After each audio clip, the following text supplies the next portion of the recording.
Welcome, everybody. Niche Night is back temporarily here on A2DRadio.com. Lazy booking twice, a double dip this week for you guys. Coming at you live on A2D on Facebook, YouTube, Twitter, Twitch Live. Obviously, you can catch all this later on all of our podcast platforms. So make sure that you're liking, subscribing, following, all that good stuff. We're brought to you by our doctor, Dr. Paul Vidal at Specialized Physical Therapy. And you can find him in Burlington, Cherry Hill, and Princeton, New Jersey, and find him on the web, specializedphysicaltherapy.com. No appointment necessary. So make sure you guys check out the doctor. Also brought to you by Ambuck Services. You need gutter guards, gutter cleaning, tree trimming, deck installation, restoration, any outside work done. Fall's starting now. Great time to hit them up. Let Michael Ambrose know that A2D sent you, and you're going to get 20% off at ambuckservices.com, AMBUCK services.com. Our topic of conversation, this is part 2 of our tribute to Road Warrior Animal, who unfortunately passed away recently, towards the end of last month. And if you caught Tuesday night's show, we were fortunate to have 2 wonderful guests who told us a lot of fun, great stories. That is Nikita Koloff and Bushwhacker Luke. And if you haven't had a chance yet, go back, check those out on all of our archives.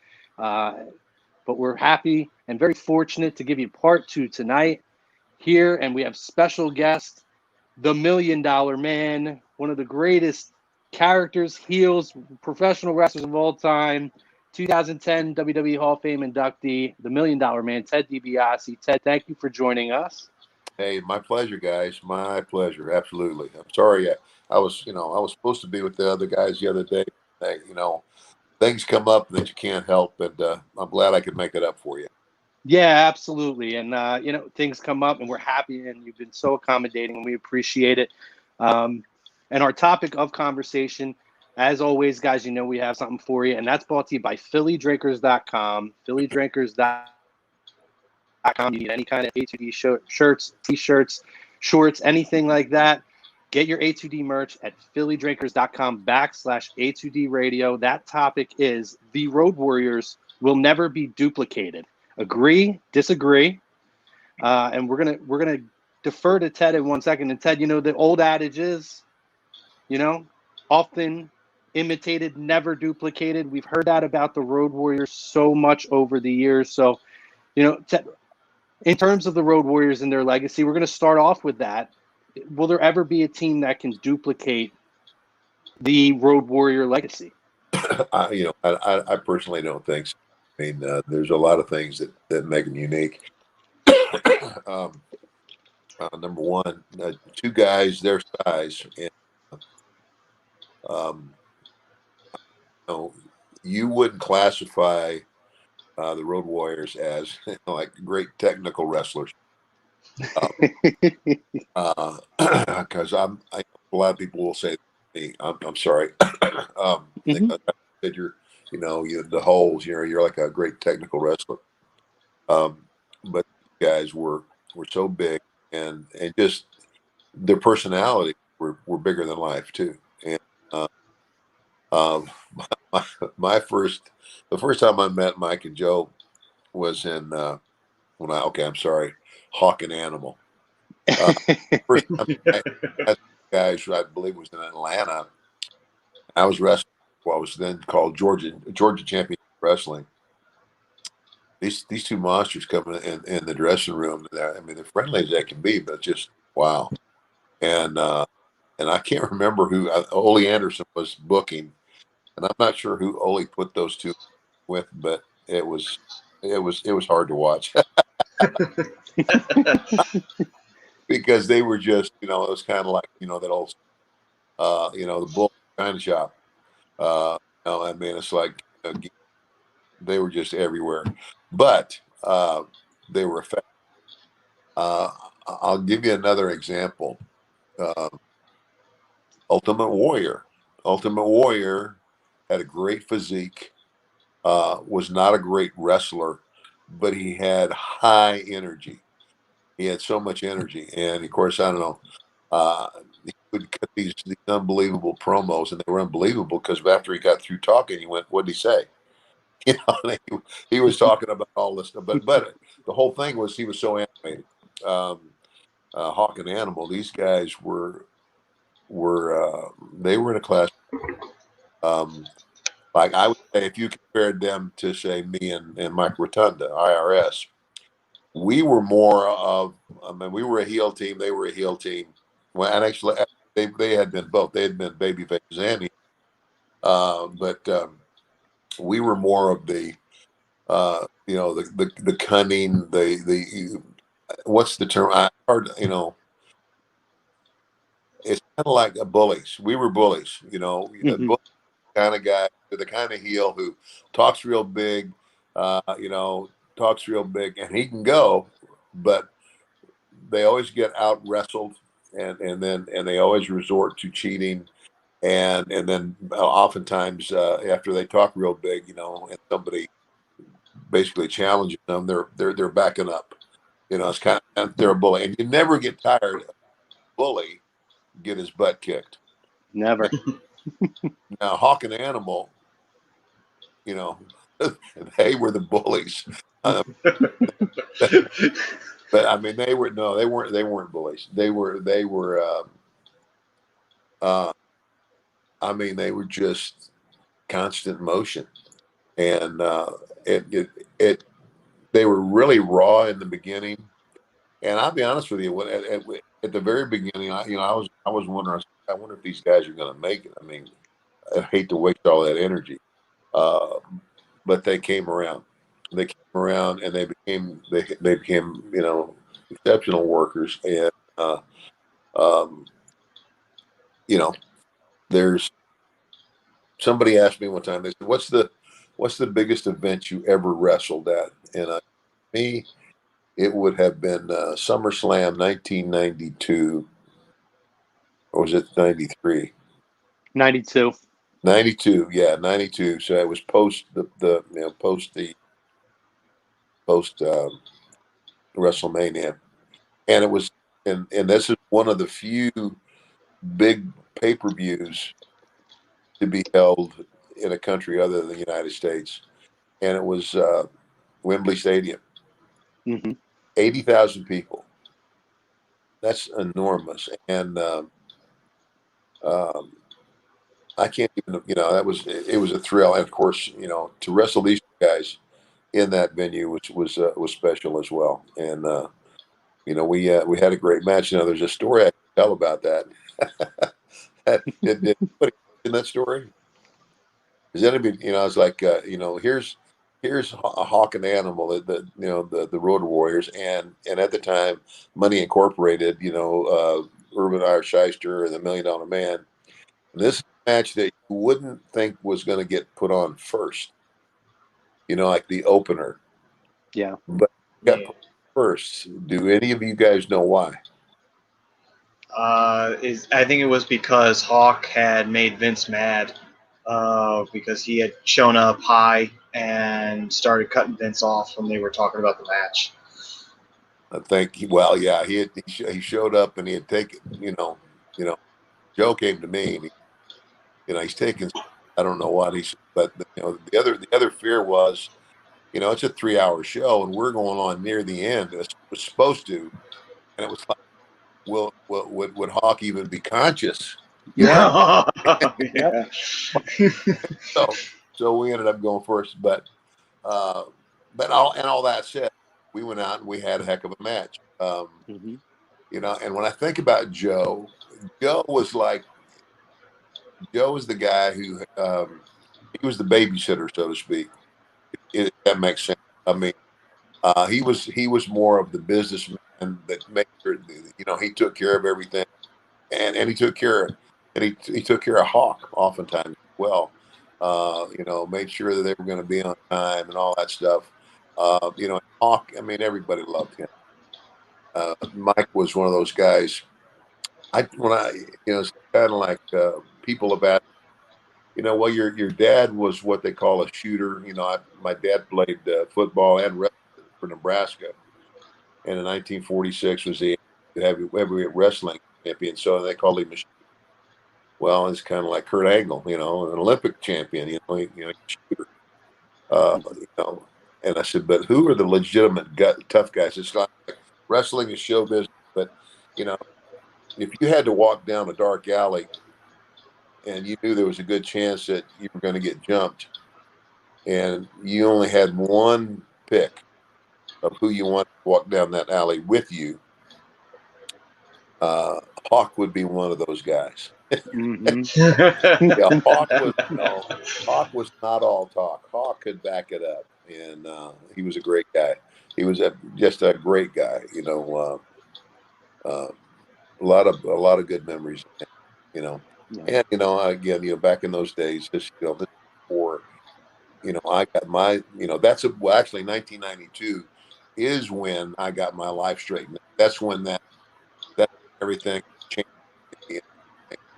But being a knucklehead, and which all of my partying and carrying on nearly cost my marriage. That's when I turned back to the faith of my youth, and I don't know if Nikita talked anything about it. Nikita, like myself, is a strong Christian. We're both Mm-hmm. the gospel, and that was the year that all began for me. So, but I have a lot of fond memories of being out and partying with those guys. And there's a lot of towns where we would actually watch the sun come up. Time to go to bed, I said, how can you tell? I said, the sun's coming up. We actually had a question here from Kevin Dixon before we get to Maddie. And Kevin Dixon's question, he basically says, "Hey Matt, hey Michael, how are you guys doing? Hello Ted. When did the Road Warriors start in the golden era?" Which I think we brushed over a little bit. But did put it this way? Did you guys know that these guys were going to be big time right away, or was there a certain point that you felt like, okay, this is the moment where these guys are going to be something special? Yeah, and it's hard to put a finger on just when that happened, because I think I said that at the beginning, Mm-hmm. so raw at the beginning, and then just got, I mean, with very little training, just got thrown out there just because of their size and how great they look. And so I think there was some concern if they were going to pick it up. But that didn't last too long. I mean, as they went, and to their credit, sometimes big guys like that think, like I don't know, it's an attitude that it's kind of like if you're a legitimate. It'd be like, let's say, forget Kurt Angle. Now, Kurt Angle's not this way, but Kurt Angle is an Olympic gold medalist. He's a real wrestler. We are wrestlers, but we are showmen. Yeah, are we athletes? Yes, but we're showmen. You know, I probably, there's not in the world that I could go get on the mat in a real amateur wrestling match and tie me up in a knot. But sometimes guys that get in our business that are legit like that, they take on this attitude like it's almost like they forget it's the work. They forget that we're out there pretending. We're out there. We're trying to make this look as real as possible, but it's not. And but the attitude is, I'm really bad. I'm really a badass, and why should I put you? You know what I'm saying? Yeah. Every now and then. Now, Kurt Angle's no way. Kurt's a great guy, but every now and then you come across guys like that, just because they are tough guys, it's like they don't want to do a job for somebody. Then, well, everybody knows I could kick that guy's butt. Yeah, but that's what I'm supposed to do. But Mike and Joe were not like that at all either. And legit, especially Hawk, and but they, it's hard for me to pinpoint when they came of age. When I first saw them in Atlanta, they were raw, and at the first glance, I was like, you know what, I like the energy, but and I really like the look, but wondering if they were going to make it, and they, and obviously they did. They picked it up. They listened. There two big guys who actually got in the ring, listened. I mean, that's how I became. That's old school wrestling. When I came out of college, I played football at West Texas State like a number of guys. Mm-hmm. And, when I started wrestling, I'm on the opening, second match, third match. But the other guy in the ring is a seasoned professional who can lead me. and if you're leadable, if you will be led by someone who knows what they're doing and learn your trade and pick it up, then you're going to go places. Yeah. Those were, they were legit. They were good. They were great. Ted, this is Pete, by the way. Pete's one of our other co-hosts. He had to hop on a little bit late too. He had something come up last minute. So, hey man, how are you? I cannot complain. This is a dream come true for me right now. Man. Ted, there was a great comment here I wanted to share with you, and then Maddie, you're around here, but Okay. this comes from Michael Hunter. He says, "I'm proud of you, Ted. I listened to your testimony in Hamburg, Arkansas, and it really touched me." Oh, So you want to make sure that we shared that with you. Thank you very much. Appreciate it. Yeah. Okay, Maddie. Okay. All right then. So, Ted, you talked about SummerSlam '92, and obviously with the whole situation with Hawk and having to go on first and everything like that. Before the match even happened, when was it basically said to you from Vince? Okay, so we're going to build up to you guys eventually facing off with the Road Warriors at SummerSlam. I can't even remember that. I mean, it's like I said, part of that's my age too, but I don't know. I don't know how long. A lot of times back then, quite frankly, it's kind of like I'll give you another example. And oftentimes things like this are better kept secret. The night that Andre the Giant and Hulk Hogan. Now, remember, they were the main event at WrestleMania 3 Mm-hmm. and set an indoor attendance record, not just for wrestling, for anything. 93,000 people at the Pontiac Silverdome. And they didn't get in the same ring and until the night at Market Square Arena. And that was the first time that professional wrestling was on live network television since the 1950s, and took the place of Saturday Night Live that night. And so there's this big special show. And guys, I'm going to tell you something. I didn't know what we were going to do until I got to the building. Oh wow! Yeah, I mean, as far as what was going to happen, how the match was going to transpire, and what the finish would be. We had no idea. All I knew was that this was the event that was the push to WrestleMania 4, and it's like the Hebner brothers. I didn't even know that Hebner had a brother, a twin brother. Yeah, I was oblivious to that fact, but that was a priceless night for us. And again, there's a lot of things in our business that happen that way, and they happened that way intentionally because, for the way wrestling was then, it's kind of like, I guess if you're an actor, you got to have time to look at a script, figure out what the story is, and then time to learn your lines and all that. It's a process. Wrestling is or was not like that. I can remember prior to WWF. I can go back to nights when the first time I came to New York was in oh gosh, what year was that? I want to say it was 79, and I only stayed about 6 or 7 months, and my last match was in Madison Square Garden with some new guy named Hulk Hogan. And the difference was I was the baby face and he was the heel. Oh wow! Oh yeah, and but I remember Arnold Skolin, and Arnold Skolin was one of the agents. They call them producers now.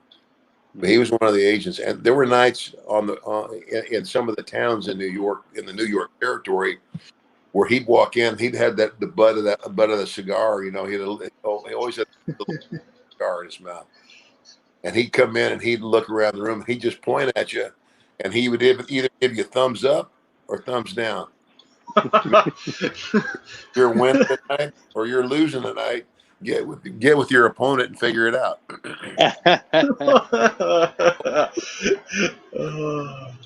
You know, guys rehearse these matches now sometimes, and that's not wrestling. That's not wrestling where I'm concerned. Real art of pro wrestling is improv. It's an acquired skill over time, where over a period of time you can read a crowd, and I can just tell you, you know, you could go out, you know, I could go out with Hulk, or I could go out with the Road Warriors, you know, in a tag match in Milwaukee, and the crowd would respond one way there. But if I tried to duplicate that same match in Chicago or in Green Bay, I might get the same result. Every has its own DNA, and if people don't respond the way you expect them to, then as a performer, you have to be able to adjust.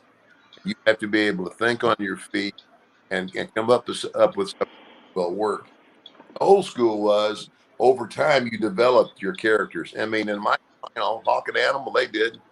They developed their characters over time, and you know, and that way they came across very real. I mean, I would even hear things like that from fans where I remember hearing fans saying, "Oh man, those first two matches were phony," you know. But those guys in the main event, man, those guys were trying to kill each other. Yeah, they weren't trying to kill each other; they were just very good workers. Yeah, and that's, you know, that's my personal opinion. It's I just feel like that's kind of what's missing in wrestling today. Is the, you know, it's, even though it's understood that it's show business, it doesn't have to look like it's show business. You know what I'm saying? agreed. You know, try to make it as real as, try to present it in the most realistic fashion. And I don't know. It's just, and I don't know. Things go in phases, and you know, it's like things get it gets real popular for a while, and then it kind of slows down, and it has peaks and valleys, and well, you know, I don't know. I just I guess I'm just old school. I always swore I'd never be one of those grumpy old men. Snappers, they don't know what the heck they're doing. But I'm starting to sound like one, am I not? I mean, on this show specifically, you know, we do talk a lot of old school, I guess old school now wrestling, and I think we would agree in that there's so much that's choreographed, so much is written, and even now I feel like and maybe you would have an opinion on this. I feel like it's so overly saturated, and to me it happened a lot during that Monday Night War era, because it was, you know, these 4 pay-per-views that you guys had time to build these awesome rivalries and programs and let them breathe a little bit. But because, you know, Eric Bischoff and Vince McMahon had the one-upsmanship to add more pay-per-views and more shows and hours, it's become, you know, by the time you get to the pay-per-view match, we've already seen them wrestle 4 times, and we've seen the same match in 2 weeks. Right. So I think we agree with you. You know, it's not. I don't think it's an old guy mentality. I think it's just the respect for the tradition of the business in that sense, and I think we would agree with you. Yeah. And to that point, it's kind of like, you know, it's kind of like when you put on your marquee show, you know, even if you're not a huge wrestling fan, everybody knows and has heard of WrestleMania. It's a brand. Mm-hmm. Yeah. But to have a show, have your marquee show last for 6 hours. It's a lot. I mean, I mean, I don't care who you are. Nobody, I mean, I love college and pro football, and those games are about, they go about 3 hours. And by the time the game's over, I'm ready for it to be over. Mhm. I enjoyed it, but I couldn't imagine watching a 6-hour football game. Ted, I go to WrestleMania pretty much every year, and I got to tell you, specifically New York, which I think went about 7 or 8 hours. That is a long day, and I love wrestling as much as anybody, Yeah. but that is a long day of anything. Yeah. But Pete, Pete, go ahead, brother. You're up. Well, I just want to take a moment and thank you, Ted, for joining us on A2D. I know it's a somber reason to come and celebrate the life of Joe Laurinaitis, the Road Warriors, and him and Hawk are hopefully in heaven now, and it's definitely a rush. As you can see from the shirt I'm wearing, there should be another match that's on this shirt. This is from WrestleMania 7, and you had the knack of being one of the greatest storytellers in and out of the ring. And that tagline, everybody has a price, is so relatable. Where, like you stated so eloquently, that it's too choreographed. Sometimes you can see the product today, they're counting in their head 7, 6, 5, 6, 7, 8 to get in the right spot. And you had into 1991 and WrestleMania 7, the storyline with you, the program with you and Virgil had so much history at that point in time, and for you, and then work into the Road Warriors, like you kind of led that match. You talked about being led when you first started out, and then becoming the leader, and then leading matches and having anybody be able to follow you. Do you take that as one of your highest attributes to you that you hold dear to yourself as what you've far accomplished in this business? Oh yeah, absolutely. I mean, that's one of those things. Back in the day, in the older day, it was kind of like, when you were a rookie, irregardless. I mean, I don't care if you just came out of the NFL. I mean, I live in Jackson, Mississippi, and Deion Sanders just took the head coaching job at Jackson State University. But Deion, was a rookie at one point. When he got out of college ball and went to pro ball, he found out, like everybody finds out, this game's a little bit different. You know what? And I'm, and he was one of the top guys of all football. I mean, he definitely deserves the Hall of Fame. But I'm just saying, it's like it's a respect thing. And I remember when I was a kid going in a dressing room with my dad. And even when I first started, it was almost, if you're a rookie, you it's almost like you speak when you're spoken to, and it's kind of like like the old thing, the guy calling the match, and then the guy goes, "When am I going to get my comeback?" He says, "When you come back to the dressing room." It's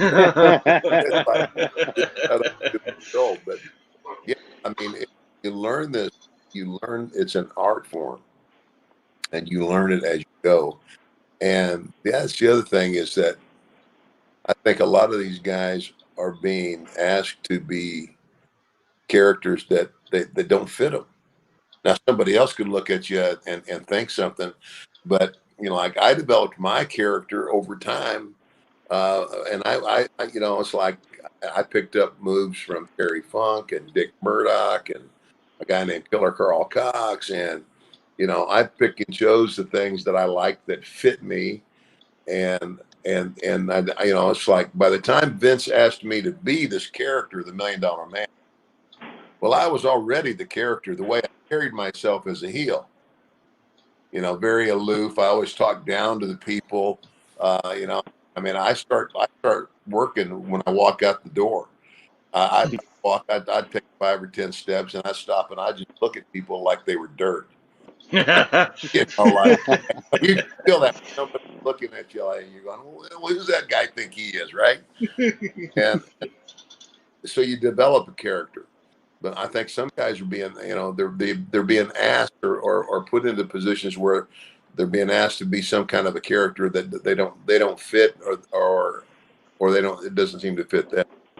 Where if you're allowed to develop your own character over time, you know, that it doesn't get better than that. So it's a different business today. But all that said, all of that said, I have the greatest respect for Vince McMahon.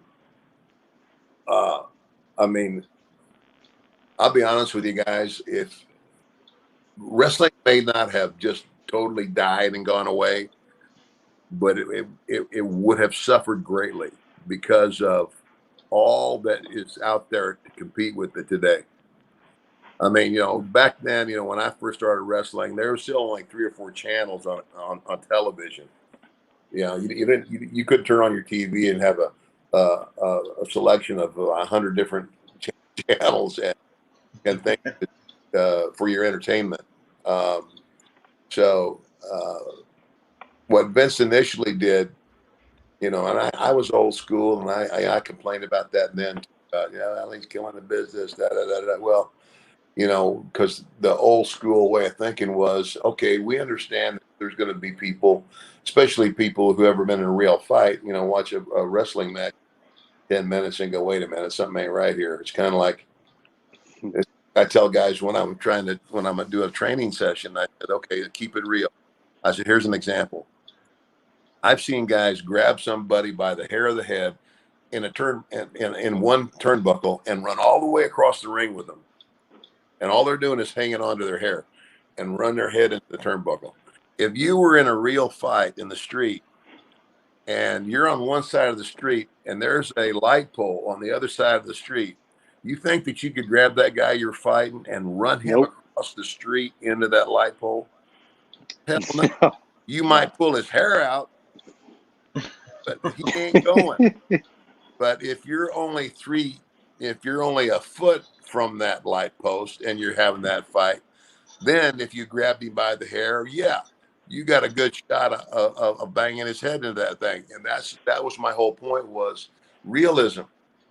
Even though it's kind of like when I first started working, and these are things that I shared with, because I've been around a little bit longer than I grew up in the business, but Mike and Joe and those guys, to their credit, they were, they didn't just go on and have their match and hit the door. They watched.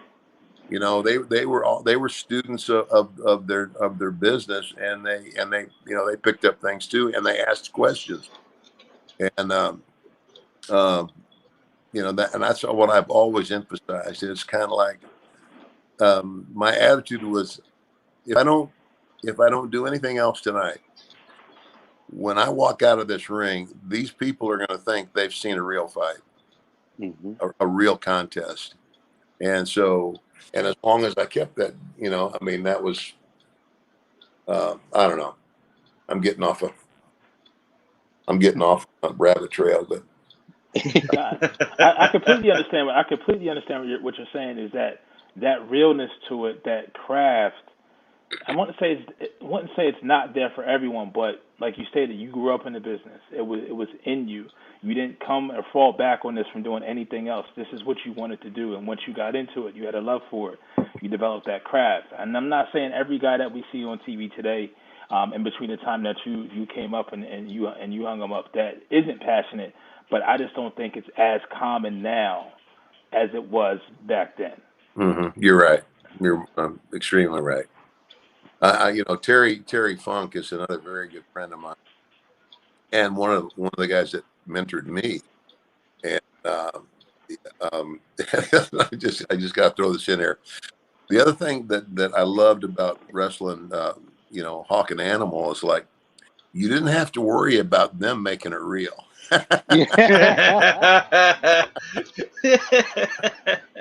These guys, it was like it was a 3/4 shoot, when you're in there with them. But they were a lot of fun. But what was that? I was starting to say something about something else. I just lost it. Terry Funk, I think you were on. You were talking about Terry Funk. That'll come back. Too many years to the head, maybe, huh? Ted, so first of all, I have two moments, and this is specifically about your career. Two moments to me that really defined your character for me. It was obviously you referenced one earlier when you talked about the Hebner brothers and essentially buying the championship from Andre the Giant, which to me is one of the greatest moments ever. But the second, and I believe if I remember correctly, the anniversary of this recently passed, was the basketball challenge. So I would be remiss not to ask about this because me and you talked before the other day. I had talked about, excuse me.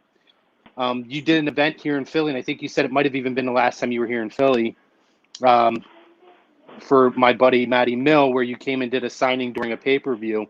And you actually told us the story about that, as well as reuniting with the young man who was a part of that. So I was hoping that you would be able to possibly share that story about the basketball challenge and then reuniting with the young man who was in that. Okay, this is funny. Well, of all of the, we did a lot of, we called them vignettes. We did a lot of things to try to, get the character over.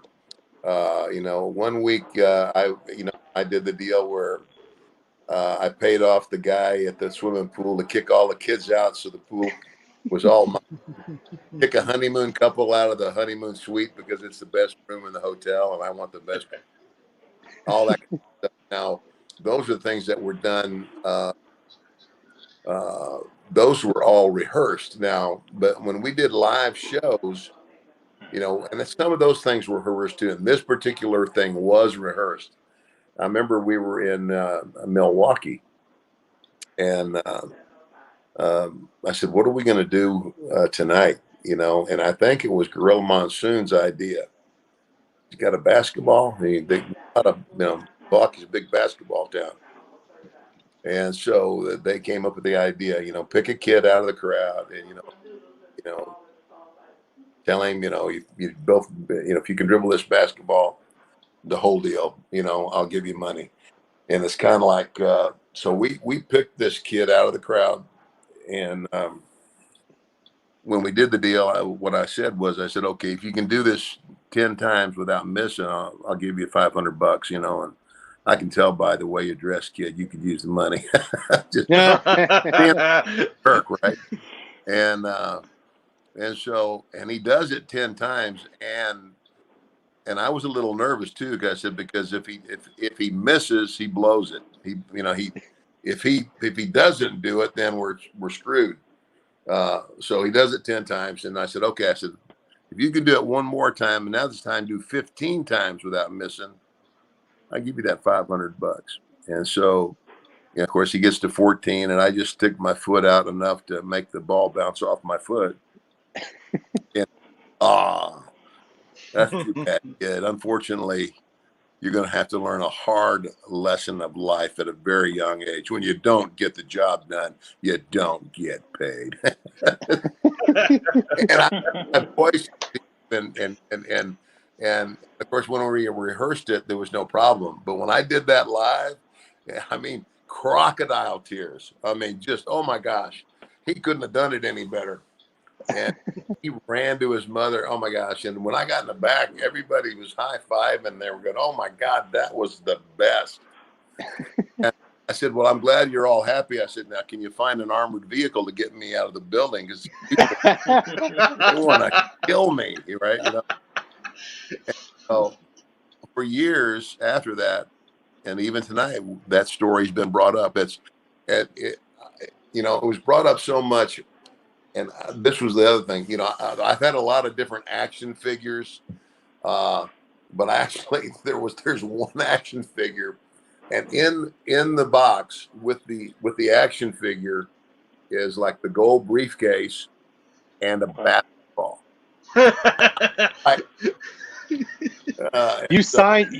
I have that action figure that you signed for me at the event that I was talking about. I have it. It's great. So anyway, but I've told this story so many times. So, anyway, I flew into. I think I flew into Omaha, Nebraska, where I'm from, where my dad was from, Mike DiBiase, and I had a speaking engagement there, and I was renting a car, and so it was renting one of those, like you rent like a you know, a group, like, like a luxury car, the next one down and whatever, but then you can pick whichever car you want. You don't have to take the one they give. I'm looking around for a car, and the guy taps me on the shoulder. I turn around and I'm looking at his chest. I'm like, yeah. And this big black guy, and he said, "Hey, Mr. DiBiase," he said, "He's manager here. Can I help you find a car?" And I said, "Yeah, man, find something that would fit both of us." And he just kind of chuckled and he said, "I'd be happy to." And then he paused for a second and he said, "Oh, by the way," he says, "you remember that thing you did with the kid in the basketball?" And it was just a look on his face, kind of like, "Remember me?" I just, no.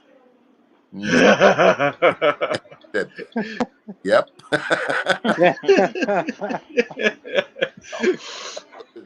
Obviously you're doing well for yourself if you're the manager here. And he said, "Yep, I'm doing okay." He says, "You're going to love this." He said, "I actually went to college on a basketball scholarship."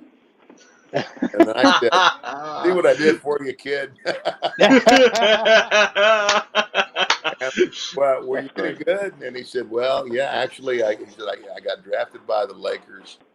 And he said, "I didn't make the final cut." And I got his phone number, and I lost it. If I could find that guy, and I know the WWE would do a story on him if I could find him, but what are the odds of me running into him like that? That's just crazy. That is definitely wild, and again, it's one of the most legendary stories and defining stories of your character. Yeah. Maddie? So just gonna pull it back into Road Warrior question. During your time when they came into the WWE, and you were seeing how they were working with in the WWE at that time, was there anything that had changed about the Road Warriors at all, or were they just kind of still the same as they were, back in the territory days? They had just matured. They were, they were better. They were better than what they were when I started with them, in Atlanta, and I had seen them. That's the nature of wrestling. Until the WWF came along, there was guys were in territories.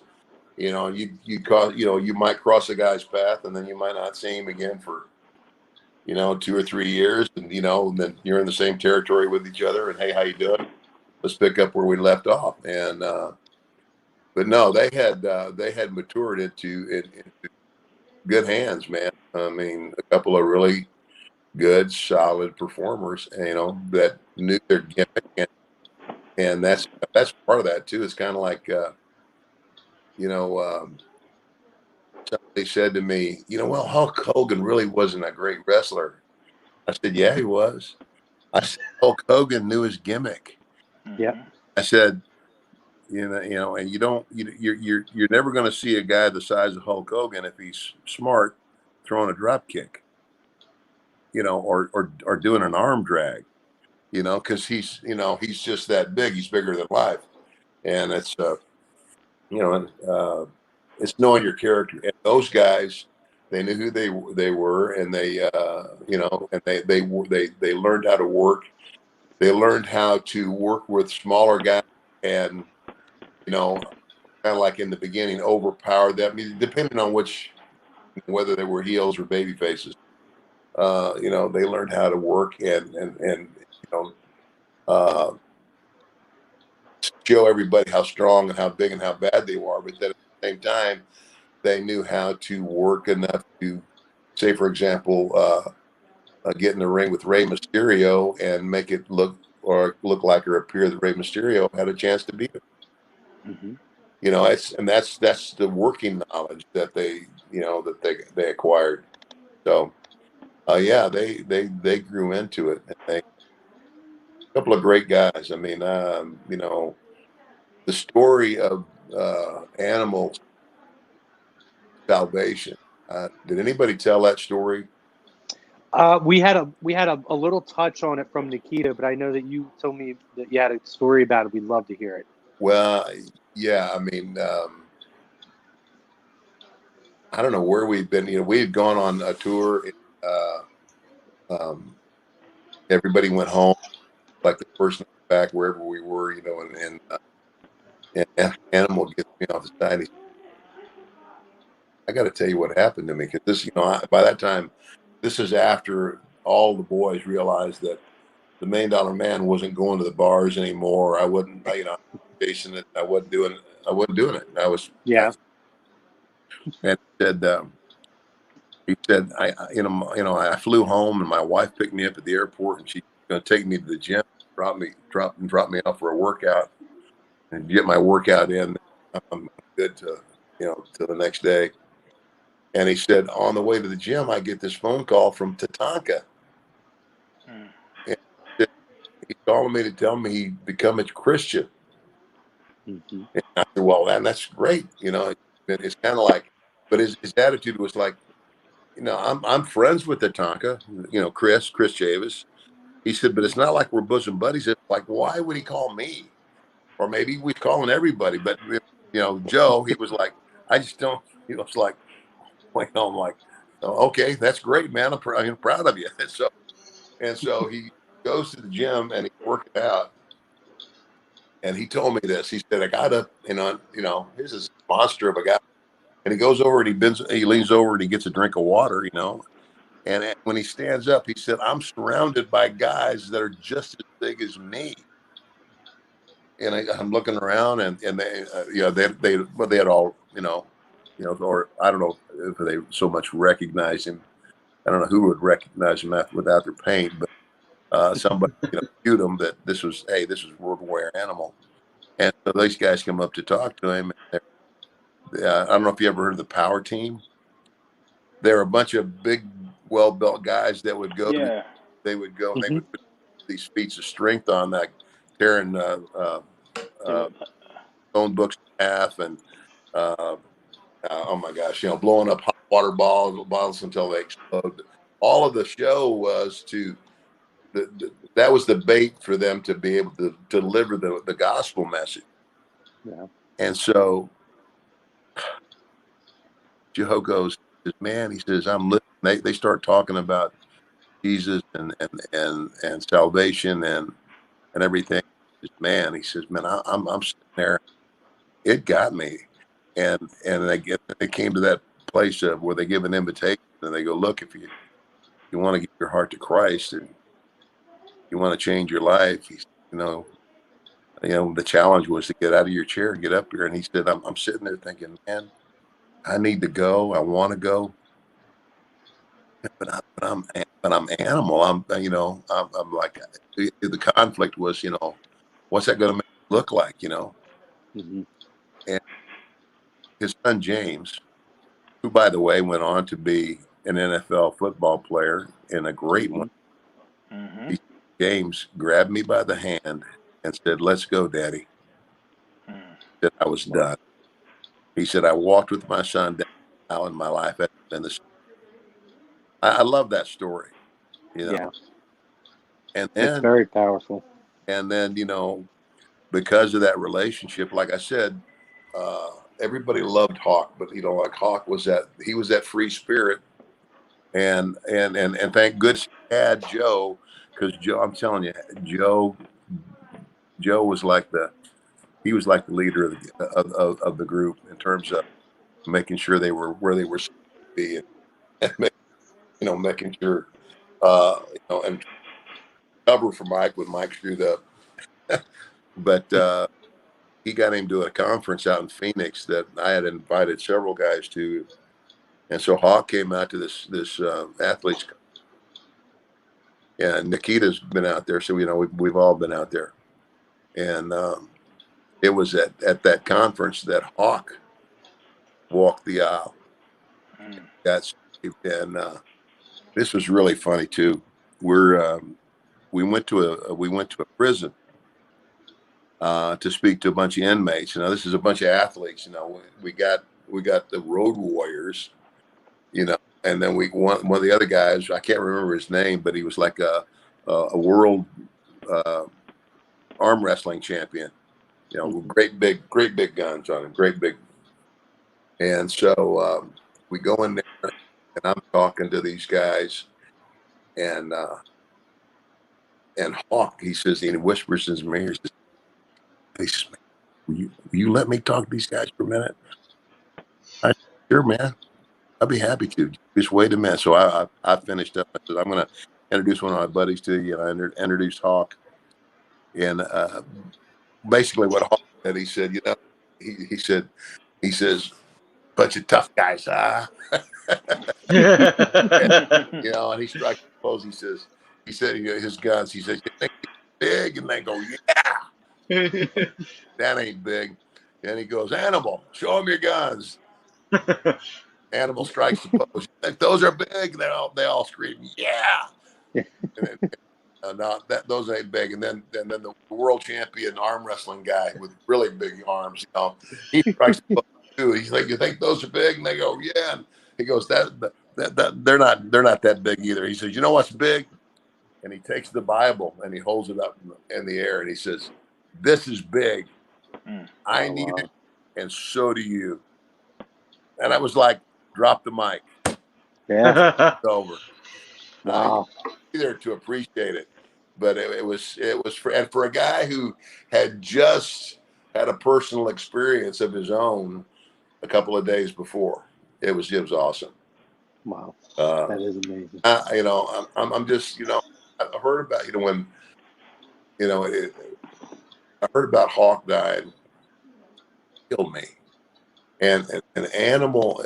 I was even I wasn't, don't take this the wrong way. I wasn't as shocked with Mike because I knew Mike had hurt himself. He'd done a lot of damage to his body, by the hard living that he had done. And he would even say, I've done my body a lot of damage. And so it made me, to hear that, that he just went to sleep one night. But Joe's death just shocked me. It for a couple of days, I was like, I just couldn't believe it. It's like, man, because he took care of himself, and he was just a good guy, just a good all around good guy,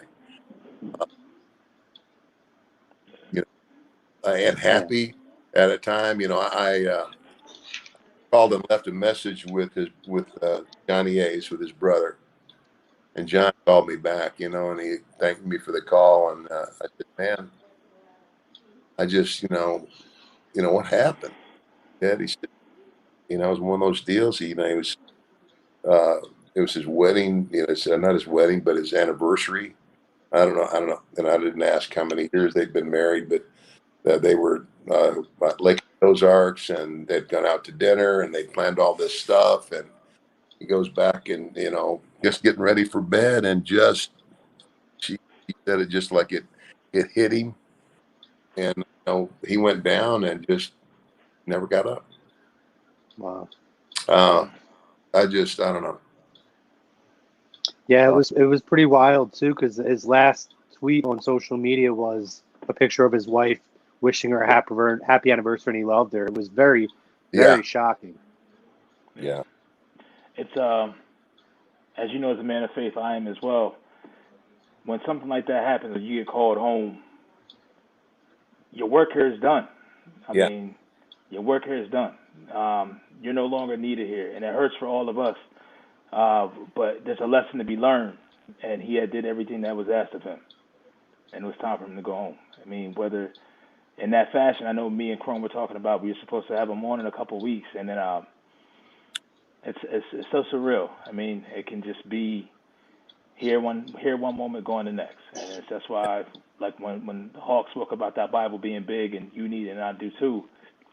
There's a lot of truth to that. Oh yeah, It's powerful.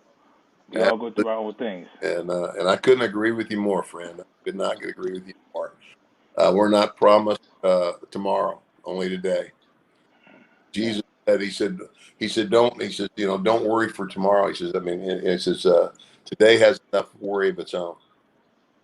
Yes, and it does. by worrying about tomorrow, are you going to change anything? Yeah. No. So we put our hope and our trust and our faith in Him and carry on. So, wow. Have any of you guys talked to anybody? Has anybody spoken with his wife or anybody, even his family, since then? No, I had only had contact with him. It was my first contact was about a week or a week and a half before it happened, and I had spoke with him briefly on Monday, to where we were planning to follow up with to solidify the date that we were going to have him on. So it was very shocking, and to wake up and, I mean, just for us as fans, even take this show aspect out, Right. Us as fans and who appreciate, I mean, you see what you guys have done for the fan base, and the people who do look at you and idolize you and follow your example. And you saw yourself today, somebody who went and saw you speak in Arkansas and was very touched by it.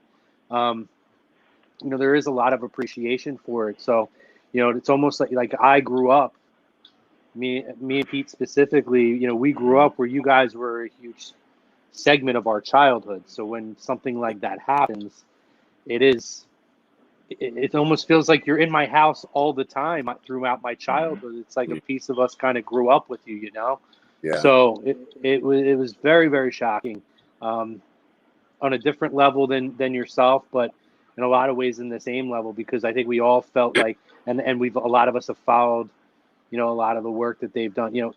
Animal was here a lot in Philadelphia for a lot of events and appearances, and I've talked to him multiple times there as well. And yeah, he's just, if you talk to anybody and you hear the stories of fans who had the opportunity to interact and talk to him,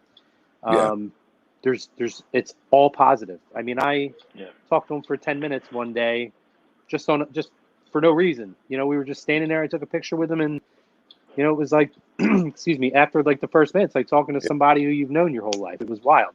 Yeah, he was a good guy. He was a good guy. Yeah. Well, we don't want to hold up too much more of your time here, Ted. So I just want to give these guys, if anybody has a quick question that they want to ask Ted, I'm going to give you the opportunity to do that now. Okay, then I'll take one from the comments. Somebody had asked a little bit ago, who was your favorite wrestler to work with in the ring? Figured that one would be a fun one to answer. It's a hard one because of all the people that I've wrestled. I mean, I categorize it like this.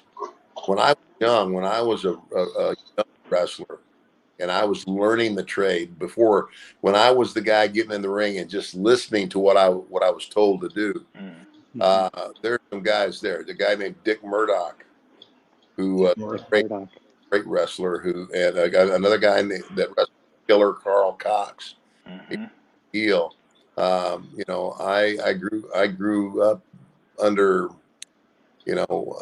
Cowboy Bill Watts was the owner and operator of Mid-South Wrestling, and a guy whose knowledge of the psychology of our business is phenomenal. So I learned a lot from him. But a bunch of my peers, of course, when I went to the WWF, I loved working with Hogan. Why? Number one, it was because he knew what he was doing. I didn't have, a hard match. You're with somebody, and it's very hard. They're not comfortable, or they don't know what they're doing, and you gotta hand feed them everything. Okay. Hulk was not like that. He was easy. Not to mention the fact, whenever I wrestled him, I knew I was making the bucks. It's all about the money, honey. But another I only got to wrestle Ricky Steamboat one time. Mm. I would have loved to add a program with Ricky Steamboat. Another guy I only had a couple matches with, and we had a couple of great matches, was Bret, the Hitman Hart. Mm-hmm. Had some good stuff. And another guy that I had a lot of matches with, and really, have been a friend for a long time, is Jake the Snake. And that's another story of somebody who, God bless him. There was a time when we were all expecting that we were gonna, hear about him dying because of his drug habit, but he beat it, man, and he's doing great now. Yeah. So he's back in the business. Yeah. So, and that's and I've got 2 artificial knees, so I can't jump off any turnbuckles anymore. So for me, do you have a question for Ted? Yeah. So, as what did it mean for you, taking away the $1 Million Man, the performer, and focusing on Ted DiBiase, the man, the father, for you to see your son get that moment, being a part of legacy? Did that? It's as a father of 4, I have 4 girls myself. As a father, we kind of not so much live to it, but we have that moment, and then we see our children do the same things that we do and get their own meaning out of it. What did that mean? What did that mean to you? How did that make you feel? Did you feel more accomplished of that compared to your own accomplishment single-handedly? Yeah, well, nothing means more to me now than my family. Well, nothing means more to me than my relationship with God first, and along with that, my family. When God got a hold of me, he got a hold of me.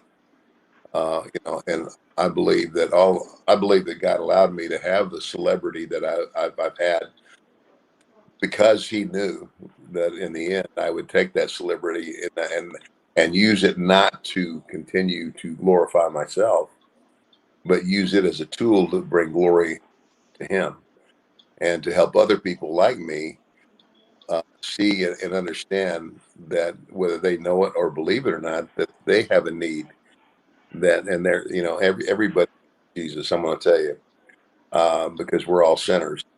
Sin is a sin is a sin, whether you steal a piece of bubble gum or shoot somebody in the head. You don't go to heaven with sin in your life, and the only one that's there to forgive you is Christ. But yeah, when and I didn't want my boys, and Dad didn't want me to be a wrestler. Not because of the wrestling, it's because of the lifestyle. And the lifestyle has been made better, I would say, in terms of they're handled better. We never had days off. WWF, we worked every day of the week. Your day off was the day that you wrestled in the town you happen to have an apartment in. There were not days. But I knew that unless I let my son go and try, that he wouldn't understand. And he'd wonder the rest of his life if he could have done it. But when he did go and he did do it, and he did so well that Stephanie McMahon made a statement at one of the stockholder meetings that Ted DiBiase Jr. was probably going to be the next John Cena. Wow. That's how far he went. And when his contract came up, he called me and he said, "Dad, I just wanted you to know I'm not going." And I said, "Why?" He said, "Well," he said, "you were right." He said that you have to devote so much of your life to the business that there's nothing left. It's like by the time you get home, you're there for 2 or 3 days and then you're gone again. And that's not enough. That's not enough. And I said, "Well, I'm glad you figured it out." So very proud of him. But yeah, to see him take it on and do well, I enjoyed it. I was like, obviously, but it didn't deter me from what I said originally, which is as much as I loved what I did when I got in the ring, what it did to my family life, you know, and when I look at the things that I wasn't able to do, the times when I wasn't there for my boys when they were growing up, you know, now I'm a grandfather. And now my boys have children, and I'm getting to spend a lot more time with them than I ever did with my own boys. And they, you know, and again, we have great relationship. But it's like, you know, and I just hope that they continue to understand, and they do. I don't know. It's hard to explain. It's hard to put in words. I got you. As a father, I know exactly 100% where you're coming from. It's one of those things that's understood. Yeah. It's almost like a tip of the cap. I understand exactly where you're coming from. Awesome, man. Well, I'm, you know, that's my, you know, people say, what do you do now? I said, well, I'm a minister, you know, and what that was funny is that when that word first started getting out, it's like, I can't remember who it was that called me, you know, somebody that obviously I had been up with and done a lot of partying with. So what are you doing now, Ted? I said, well, I'm an ordained minister. And there's this long silence on the other end of the phone. Like, what? What happened? I said, I'm glad. I have a chance to share with you. Jesus happened to me, man. Yeah, I think, I mean, that's again, it's a very inspiring story too, you know, when you talk about that. And Pete actually took my question. So I'm going to end with this question. And it's a two-parter. One is myself and one was asked by somebody in the chat. The first question would be, what was it like? Well, I'll put it this way to word it both ways. You were there for The Undertaker coming into WWE. You were there for Steve Austin coming into WWE. When those guys started, as a guy who had been so experienced and seen so much talent kind of come and go, and I feel like obviously you probably had a pretty good knack. Did you know that those guys had the potential to be, you know, for all intents and purposes, arguably two of the four faces that would be on what people call the Mount Rushmore of wrestling, two of the biggest names in the history of wrestling? I don't think anybody saw it, and you know, and I didn't. I mean, what I saw raw talent when they first started, and I introduced Undertaker the first night he came out. Now I do remember watching him, you know, and I was impressed that, I mean, to move as slow as he moved to be that character and still get over. That's not easy. I believed he was really dead as a kid. I believed he was a moving corpse. It was crazy.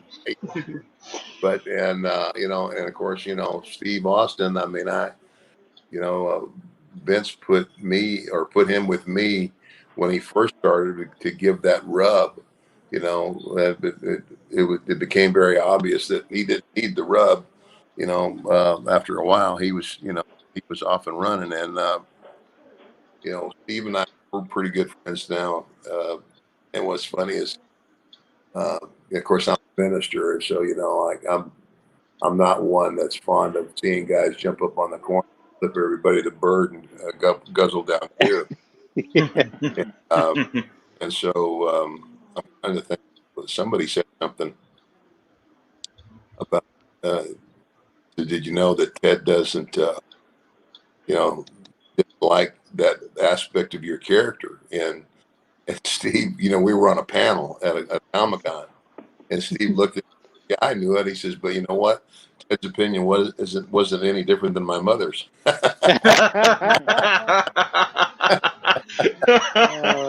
thought that was a great answer. He's a great guy. He's a great guy. Well, guys, and then, well, I'll say the very last one, just because we talked about your son who worked very closely with Cody. You knew Dusty. You know the family. Are you shocked? I know we're not, but are you shocked with how much Cody has helped to evolve the business at this point and what he's doing with AEW and the success they're having? Does it shock you? A little bit, because when I first knew Cody and when Cody was and was very close with my son, and they were just starting out. I didn't know. I mean, it was kind of like I didn't know whether he had it or not. You know, it's kind of, I didn't see that. I didn't see it in him. You know, I just don't know if the kid's got it, but apparently he did, and apparently he got a lot of what his daddy's got because it's starting to come out and shine now, and I couldn't be. Yeah. Yeah, absolutely. Ted, thank you for your time. You bet, If fellas. you want to. Thank you. Everybody did ask, could you give us one? Everybody's got a price. Is that possible? Oh, are you kidding me? I mean, it's like, let me tell you something. You know, I can do that, but it's gonna cost. So as I go, everybody must remember: number one, you don't talk on Superman's cape. Number two, you don't spit in the wind. Number three, you don't write checks your body can't cash. And number four, you never forget that everybody's got a price for the $1 Million Man. Ted, thank you so much. This was great. Ted, thank you for your time to talk about Joe, talk about the Road Warriors, talk about yourself. This was an awesome time spent here with you. We wish you and your family continued health, happiness with everything going on right now. Please stay safe. Have safe travels. I know you're taking a trip soon. I know from us here at A2D Radio, from Tom Arnone, who runs A2D Radio, we just want to say thank you again, and you take care. Have a great evening, Ted. You bet, fellas. Thank you. God bless. Had a great Thank you, Ted. You too. So there you guys go. There you guys have it. That was our time with a true legend. Who let's just take a couple minutes to reflect on everything we heard, guys. I got to say, this was an amazing time that Ted spent with us. He took an extra 10 minutes. And you know what was great about this, guys? You know, we talked a lot about the Road Warriors, and it wasn't the same stuff that we heard the other day with Nikita and Bushwhacker Luke. So a lot of really nice, cool stuff to talk about in terms of Joe Laurinaitis and the Road Warrior legacy. But really to talk about the highlights of his career, some of the people that he's worked with in the ring as a representation of. And where he's at in his life now, and Ted does so much wonderful stuff for his Christian faith, as does Nikita, as Joe Laurinaitis was, So I just felt like it was such a great time, guys. He really covered a lot of territory here. Is there any takeaways or anything specifically that you guys really enjoyed hearing about from Ted? I'm going to start with Maddie first. I took away from, just he seems like he's a gentleman who very much enjoys, the fact that he can give back, and that that he's very much a devoted man to his family, and seems like he's very happy with where he's gone to post his post wrestling career, which is always great to see, because sometimes you see some people who get out of the business and they're not in a good spot, but it seems like he's in a great spot right now after his time in the business had ended. Yeah. Totally agree, Pete. Like, I'm still kind of shocked that just happened. Like, that really just happened. I usually don't get like that, but listen. And you talk about a guy that he's a talker, and he has the promo skills to this day, to a freaking T.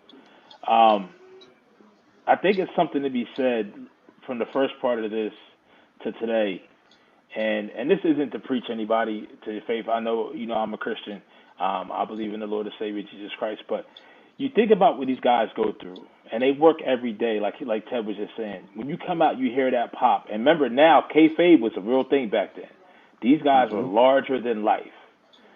So they have to transition that when they're done on the other side of the ring into something else that's larger than life. And I feel like Ted, Nikita, and Joe, and I didn't know about Hulk until today, and hearing that story is the first time I heard that. It's something to be said for that. These guys chased it in that fashion, and we hear a lot of guys chasing it in the wrong way. And just hearing his knowledge, and to hear him say that wasn't a finished product. When we saw him, by the time we were watching him on Saturday mornings, right after cartoons, I'm sitting there on the floor in the living room eating a bowl of cereal, watching $1 Million Man shove a $100 bill in somebody's throat after putting him to sleep with the $1 Million Dream. To hear him say, like, this is not how I started. I cultivated my character.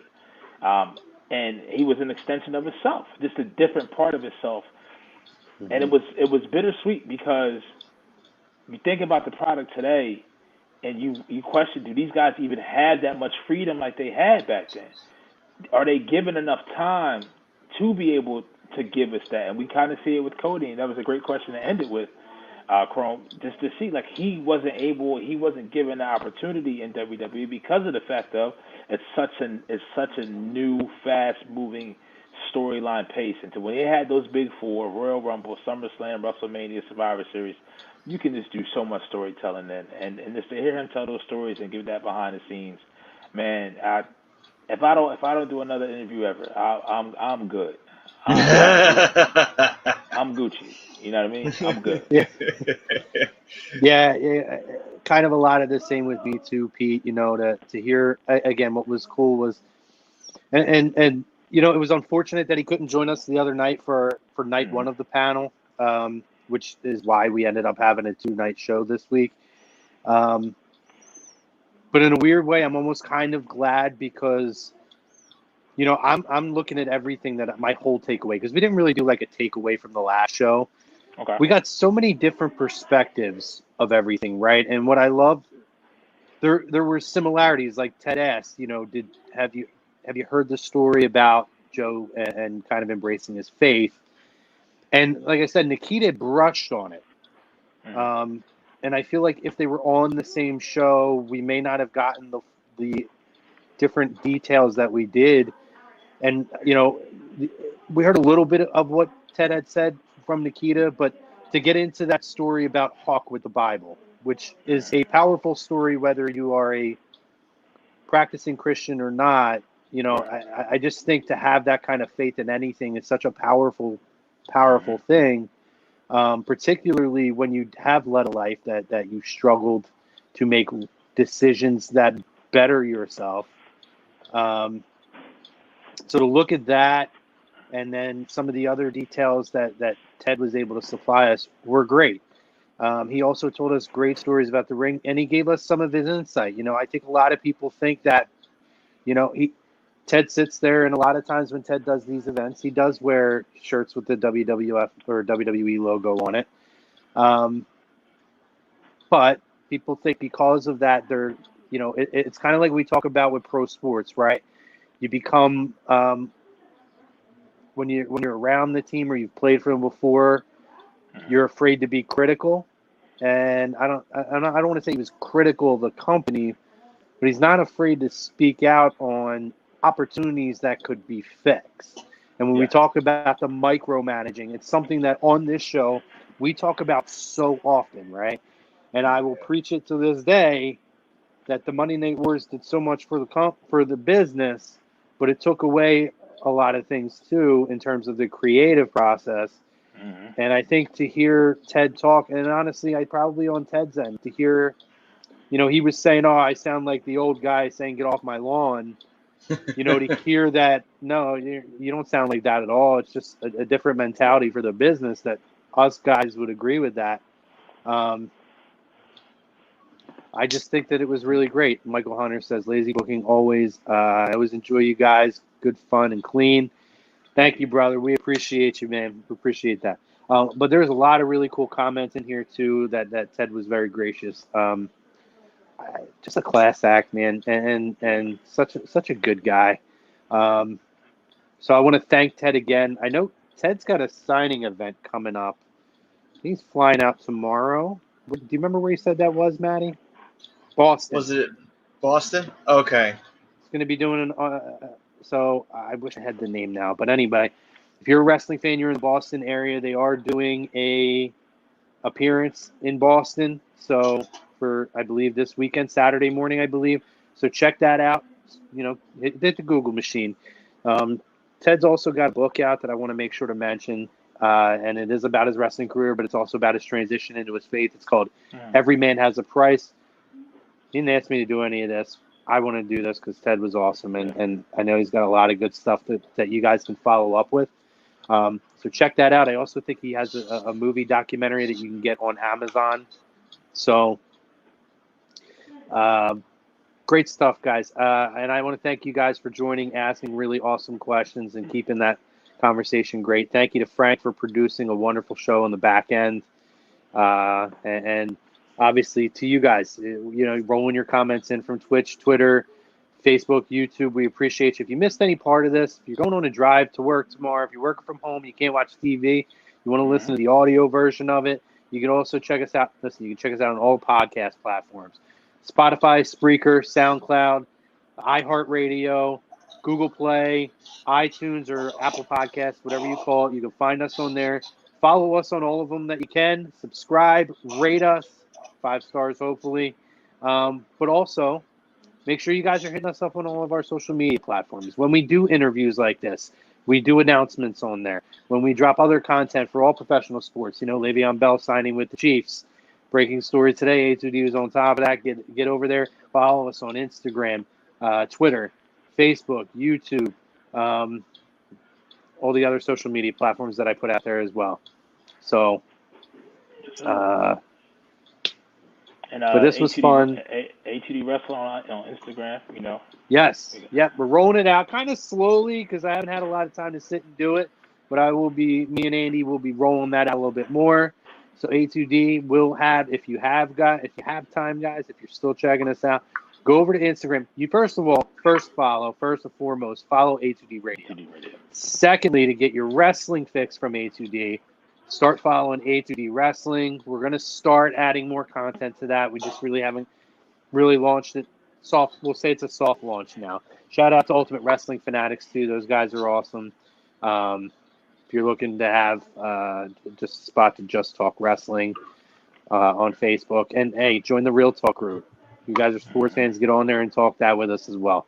Thank you to our sponsors, Dr. Paul Vidal at SpecializedPhysicalTherapy.com. No appointment necessary. Make your appointment with the doc. Get yourself taken care of. As well as AmbuckServices.com. You need your gutter guards, gutter cleaning, tree trimming, deck installation, restoration, any outside work. Let Michael Ambrose know we sent you at AmbuckServices.com. Remember, it's AMBUCK Services.com. Philly Drinkers, all the awesome A2D merch that you get here, like this. Want to make sure you check them out. Alex runs an amazing show. You want to go get your Bad Things Happen in Philadelphia shirts in many different styles. You can get those there. You want to get a show shirt. You want to get a lazy booking shirt. You want to get a hockey happy hour shirt. You want to get a Birds of a Feather shirt or anything else. You want to get the Deadpen shirt is awesome. Check those out. Lots of Philadelphia-inspired A2D shirts, and they have their own collection as well, which is pretty fantastic. So check it out. Get on there. Get your tumbler. Get your A2D tumbler. Get your A2D shorts, the most comfortable shorts in the world, and all that. It's PhillyDrinkers.com, specifically for the A2D collection, PhillyDrinkers.com /A2D Radio. Get your Quarterback Factory shirt in there too, buddy. So anyway, thank you to all of them. Again, thank you to everybody. Nikita Koloff, Bushwhacker Luke, and Ted DiBiase for coming on this week and really giving us a lot of really awesome insight. So we'll be back next week. We'll probably, unless we have an unforeseen guest, we'll be back to talking current wrestling stuff. And make sure you guys get your fix tomorrow or Saturday night from In This Very Ring with Andy and Butters on the Butters Show, the B Show, and everything. Tomorrow you'll have On the Road to Victory. Saturday, aside from In This Very Ring, a whole gamut of things, guys. We're going to have Kicking It Stateside in the morning, the weekly roundup in the afternoon, obviously In This Very Ring at nighttime. Sunday, check out ESPN 97.3 ESPN. We're going to be doing our simulcast with them for the Eagles pregame show. So you can check that out over there, and you can find it on A2D Radio. And then at nighttime, you'll get Agree to Disagree, the flagship, recapping Eagles and Ravens. Monday, the Sports Hounds. Tuesday, we come back here next week with Lazy Booking. Wednesday, The Fix in the PM. And Thursday, we're back to Birds of a Feather next week with the Hockey Happy Hour. And we got some new shows getting ready to start, guys. I know we announced a new card show. If you're a card collector, make sure you keep an eye out for that. That's going to be kicking off real soon. And there may be another show on the horizon, guys, and it's a game changer for A2D Radio. So stay tuned with everything. Stay locked in. For myself, for Maddie, who you can catch. Real quick, Maddie, what are you guys talking on Hockey Happy Hour at 10 p.m. tonight? The wild, wonderful world of NHL free agency. There you go. Lots of stuff going on there. So for all you puckheads out there, you hockey maniacs, make sure you're joining Maddie, Mr. Daly, and Mr. Povia tonight for the Hockey Happy Hour at 10 p.m. Eastern Standard Time, about an hour, a little less than an hour and a half from now. So that's it. For myself, for Maddie, for Pete Evans, for Frank Vespi on the back end, Tom Arno, and everybody else here at ATD Radio. We love you guys. Thank you for your contributions to this platform. Stay safe. Please put your masks on for us, for you, for everybody around you. We love you guys. Go Fly Eagles Fly, by the way. Take care. Peace.